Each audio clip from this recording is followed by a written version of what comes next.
become death, the destroyer of worlds. 16 जुलाई साल 1945 सुबह के करीब 5:30 बजे अमेरिका को न्यू मैक्सिको स्टेट के रेगिस्तान में एक बम धमाका होता है। लेकिन ये कोई आम बम धमाका नहीं है, ये पहली बार है एक न्यूक्लियर बम को टेस्ट किया जा रहा है। 4, 3, 2, 1 न्यूक्लियर टेस्ट की कोडिंग दिया जाता है ट्रिनिटी और ये पूरे प्रोजेक्ट को लीड कर रहे थे जे रॉबर्ट ओपेनहाइमर। इस बम धमाकों को देखकर ओपेनहाइमर हैरान हो जाता है। उन्होंने इस एक्सप्लोजन का साइज होगा अराउंड 0.3 किलोग्राम ऑफ TNT, लेकिन एक्चुअली में ये ब्लास्ट 50 गुना ज्यादा खतरनाक था। 20 किलोग्राम ऑफ TNT इस धमाका से इतना भयंकर गर्मी निकली कि वह मौजूद स्टील की टावर एक्सप्लोडेड हो गया, जिसका शॉक वेव करीब 160 किमी दूर तक टूट गया और धमाका से निकला मास्टर क्लाउड करीब 12 किमी ऊपर तक गया आसमान में। ये सब देखकर ओपेनहाइमर इतना शॉक हो जाता है, तब भगवत गीता से एक लाइन मुंह से निकलती है, now I am become death the destroyer of worlds. Now I am become death, the destroyer of worlds. अब आपको लगेगा ओपेनहाइमर को भगवत गीता की ये श्लोक क्यों बोला? क्या थी उनकी कहानी? कैसे इन्होंने न्यूक्लियर बम को डेवलप किया? क्या ओपेनहाइमर की इजाजत सही थी? ये गलत। और उन्हें कैसे लगा ये जानकर जब उनकी क्रिएशन की मदद से लाखों करोड़ जान चली? आइए जानते हैं आज के इस वीडियो में।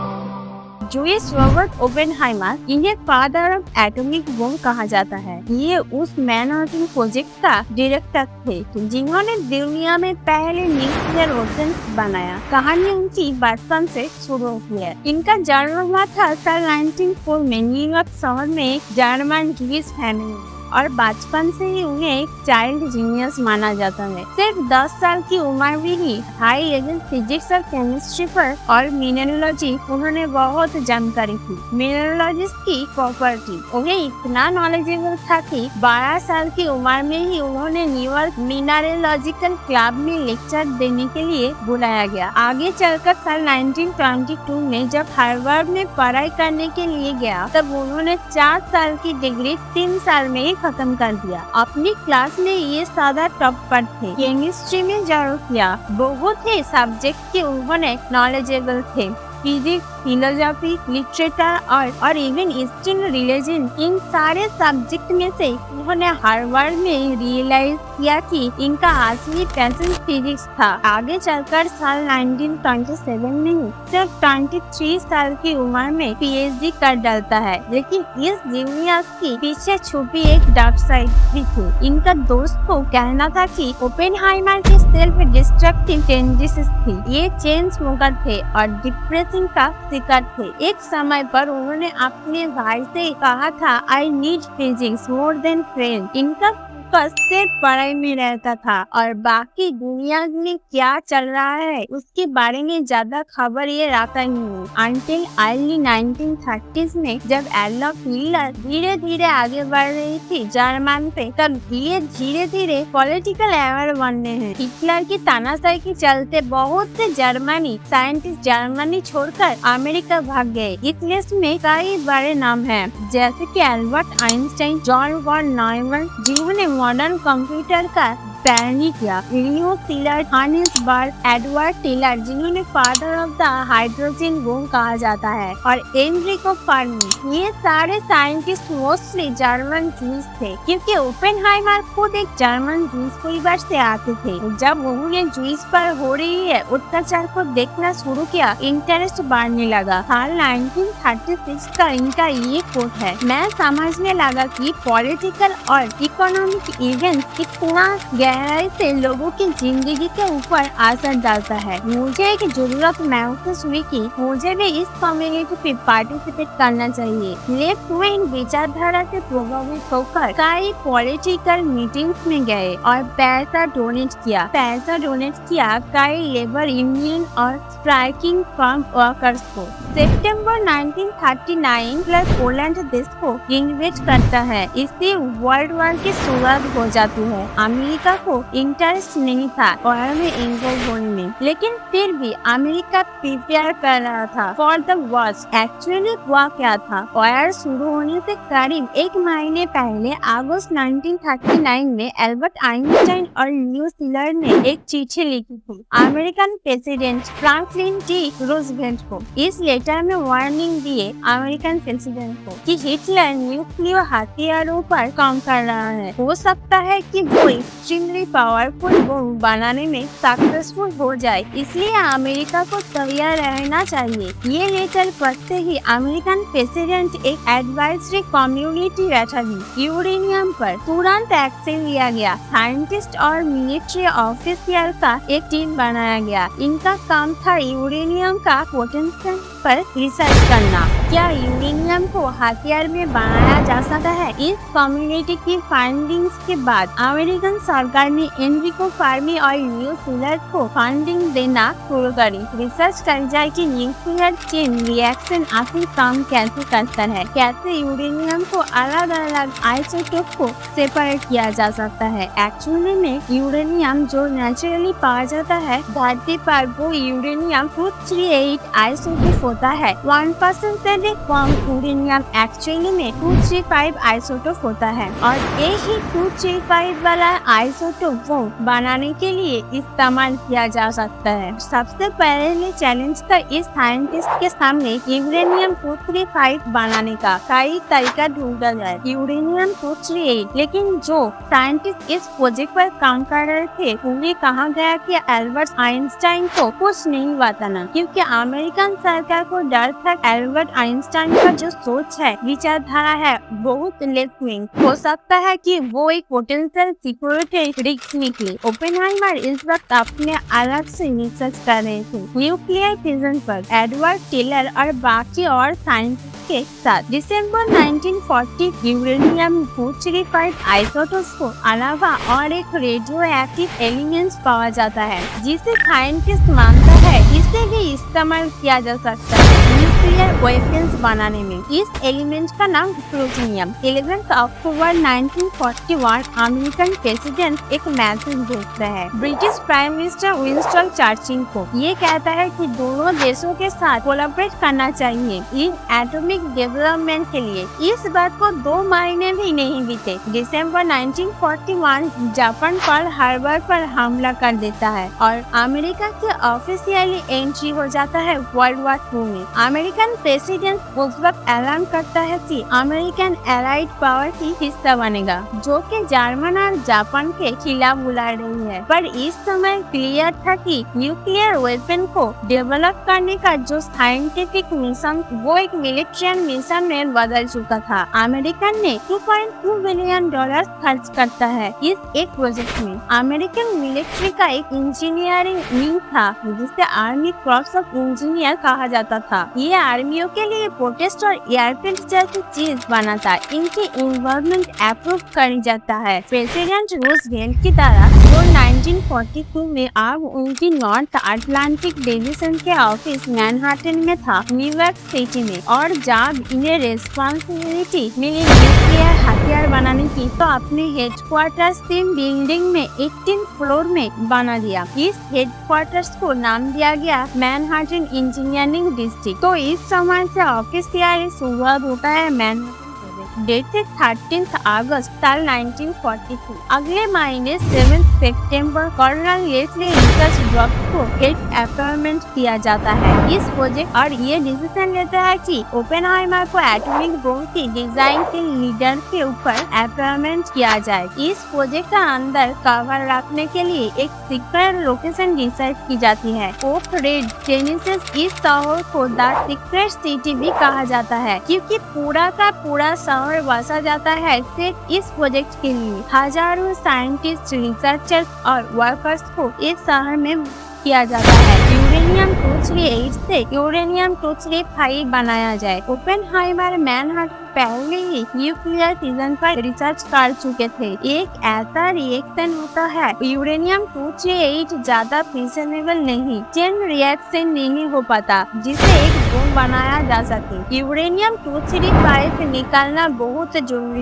एंड्रागो कर सकते थे, जिसके उसे बनाने की जरूरत पड़ रही थी। प्लान था 4 अलग अलग तरीके से ट्राई आउट किया जाए। यूरेनियम 238 से यूरेनियम 235 बनाने के लिए gaseous diffusion, centrifuge, electromagnetic separation और लिक्विड थर्मल डिफ्यूजन, इन 4 अलग अलग टेक्नोलॉजी को टेस्ट आउट करने के बाद 2 टेक्नोलॉजी हद तक सक्सेसफुल प्रूव होता है। इलेक्ट्रोमैग्नेटिक सेपरेशन और गैसियो डिफ्यूजन। इलेक्ट्रॉनिक मैग्नेटिक सेपरेशन में एक बड़ी सी मैग्नेट का इस्तेमाल करते हैं यूरेनियम 235 को यूरेनियम 238 से सेपरेट करने का, और गैसियस डिफ्यूजन में यूरेनियम हेक्साफ्लोराइड गैस को एक फोर्स मेम्ब्रेन के पास किया जाता है, जिसमें वो हल्के यूरेनियम 235 को मॉलिक्यूल्स होता है वो फैल जाता है। लेकिन यूरेनियम 238 मॉलिक्यूल्स ज्यादा भारी होता है तो वो फिल्टर आउट हो जाता है। इसके अलावा वाशिंगटन पर भी प्लूटोनियम प्रोडक्शन का भी कम चल रहा था। अब प्लूटोनियम को भी यूरेनियम 238 से ही प्रोड्यूस किया जाता है। अब हाइड्रोजन के आइसोटोप यूरेनियम 238 से बम कट किया जाता है तो प्लूटोनियम की प्रोडक्शन होता है। बाद में पता चलता है कि प्लूटोनियम एक्चुअली और भी ज्यादा रेडियो एक्टिव है और भी ज्यादा फिजिनेबल है यूरेनियम 235। अब ये दोनों लोकेशन के अलावा और एक तीसरी लोकेशन ढूंढने की कोशिश करी जा रही है। प्रोजेक्ट वाई की ऐसी लोकेशन जहाँ पर एक्चुअली में काम होगा इन बम को बनाने का और डिजाइन करने का। जनरल ग्रॉफ एक बहुत ही दूर रिमोट से लोकेशन चाहते थे इसके लिए प्रोजेक्ट सीक्रेट रह सके, और ओपेनहाइमर ऐसे ही एक लोकेशन को जानते थे। एक ऐसी ही जगह है जहाँ ओपेनहाइमर गर्मी खुशी खुशी बिताती थी, न्यू मैक्सिको टेस्ट की पिकोस वैली। ये सारी लोकेशन करने के बाद एक ऑब्वियस चीज करने की बाकी थी, practically chain reaction test out करना।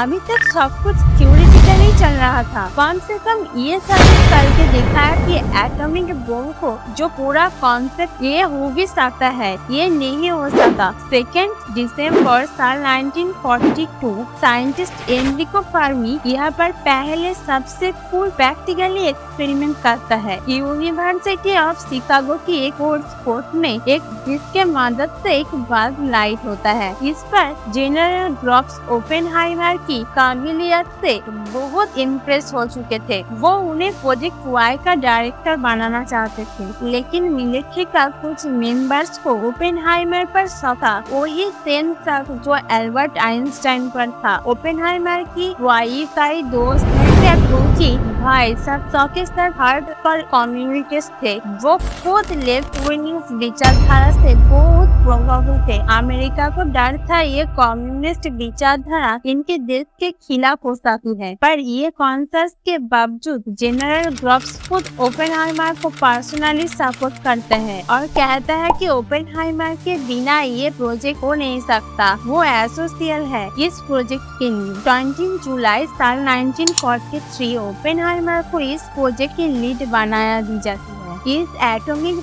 को बनाने में ओपेनहाइमर को एक्सपर्टीज की जरूरत थी क्रिटिकल मास के कैलकुलेशन पर। क्रिटिकल मास बेसिकली एक minimum amount of mass uranium 235 और 235 प्लूटोनियम का जो चाहिए होता है चेन रिएक्शन करने के लिए मिनिमम कितना मात्रा रेडियो एक्टिव एलिमेंट्स की यूज कर पाएगी जिससे चेन रिएक्शन हो पाए और बम धमाका हो पाए। यूरेनियम 235 प्रॉपर्टीज के बारे में हार्डली जानते थे। प्लूटोनियम 239 को एक्चुअली साल 1940 दिसंबर कवर किया गया और साल 1943 के एंड तक से 2 मिलीग्राम प्लूटोनियम प्रोड्यूस हो पाया। इसलिए अमेरिका 2 एटम्स बम को यहाँ पर डेवलप कर रहा था। पहले बम यूरेनियम 235 पर बेस था, का नाम लिटिल बॉय। इस बम का मैकेनिज्म बेसिकली गन टाइप का डिजाइन है, जिसमें 2 यूरेनियम 235 की मैसेज लिया जाता है जो सब क्रिटिकल है, क्रिटिकल वैल्यू से कम है और उन्हें एक दूसरे से तेजी से कॉम्बाइन किया जाता है। इस कॉम्बिनेशन से क्रिटिकल मास रीच हो जाता है और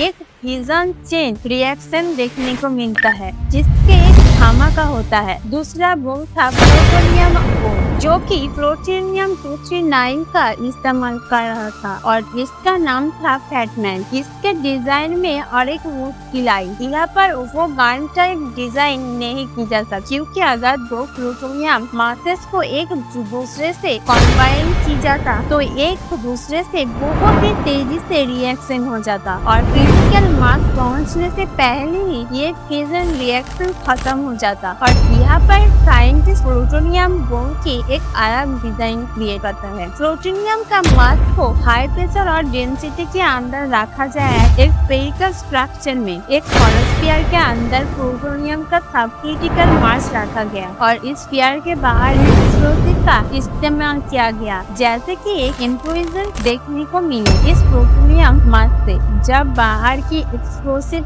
फटे तब प्लूटोनियम पर हाई प्रेशर पड़े और ये क्रिटिकल मास रीच कर जाता। इस कॉन्सेप्ट का नाम दिया गया इन्फ्यूजिंग मेथड। इसके बाद ओपेनहाइमर ने कहा टेस्ट करना जरूरी है। फिर किया जाता है the Trinity test. New Mexico के रेगिस्तान में टेस्ट न्यूक्लियर बम फोड़ा जाता है। इस टेस्ट को नाम दिया जाता है गैजेट। इसमें 13 पाउंड यूरेनियम था। 6 जुलाई 1945 सुबह के 5:30 बजे इस बम को डेटोनेट किया गया। ओपेनहाइमर ने जितना एक्सपेक्ट किया था उससे कई ज्यादा पावरफुल निकला ये बम। बम ब्लास्ट के बाद एक mildly radio active green colour glass format नीले जैसे ट्रेनिसाइट नाम दिया गया। इस धमाका को देखने के बाद ओपेनहाइमर के मुंह से भगवती कुछ Now I am become death, the destroyer of worlds.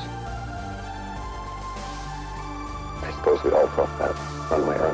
Trinity test को हुआ एक महीने भी नहीं हुआ था। 16 अगस्त 1945 लिटिल बॉय बम को हिरोशिमा पर गिरा दिया जाता है। फिर 3 दिन बाद इस प्लूटोनियम फैटमैन बम को भी नागासाकी शहर पर गिरा दिया जाता है। ओपेनहाइमर ये देख शक में रह जाता है। 17 अगस्त वाशिंगटन से सेक्रेटरी ऑफ वॉर से मिलने और अपने द्वारा लिखे ये चिट्ठी खुद अपने हाथों से देने की। उन्हें सीधे कहा कि न्यूक्लियर हथियारों पर बैन लगाना चाहता है। ओपेनहाइमर आगे चलकर यूएस एटॉमिक एनर्जी कमीशन का काम करता है। यहाँ पर ऐसे और न्यूक्लियर अटैक को रोकने की वो चाहते थे न्यूक्लियर हथियार पर कंट्रोल बनाया जाए। ओपेनहाइमर की इस रजिस्ट्रेशन को चलते और उनकी लेफ्ट विंग्स विचारधारा के वजह से उनके नौकरी उनसे छीन ली जाती है। अपने बाकी हुए जिंदगी एकेडमिक प्रोफेसर बिताते थे और दुनिया भर जाकर लेक्चर देते थे। साल 1965 में थ्रोट कैंसर के वजह से ओपेनहाइमर का देहांत होता है, सिर्फ 62 की एज में, क्योंकि वो एक चेन स्मोकर थे। आज के दिन में 9 ऐसे देश है के पास न्यूक्लियर हथियार है। India, Pakistan, China, USA, France, UK, Israel, Russia और नॉर्थ कोरिया। लेकिन अच्छी चीज ये है कि पिछले 80 सालों में दोबारा कोई न्यूक्लियर हथियार इस्तेमाल नहीं किया